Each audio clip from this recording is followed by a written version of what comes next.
Let us find the midpoint of the given 2 points. Okay, this time, so i-mental math natin to ha. So to find the midpoint, just get the average of the x coordinate, comma, the average of the y coordinates. Okay, just add the first number here. So we have 1 plus 9.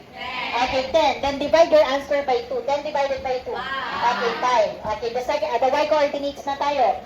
2 plus 6. Divided by 2. Okay, so the answer for number 1 is letter B. Okay, same procedure. Just add the x coordinates, then divide it by 2. What is the sign of 2? Sign of 6. Okay, same and like. Add or subtract. 6 minus 2. What is the sign of 4?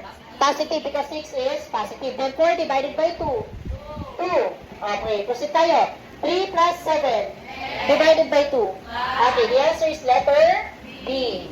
Okay, number 3. Okay, we have 2 plus 8 divided by 2. Okay, 5. And we have also 1 plus 7 divided by 2. Okay, letter A. Okay, for number 4. Okay, what is the x coordinate here? 0 plus negative 6.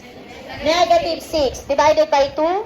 Negative 3. Or just simply, ito na lang anak, i-divide natin sa 2 kasi 0 naman ito eh.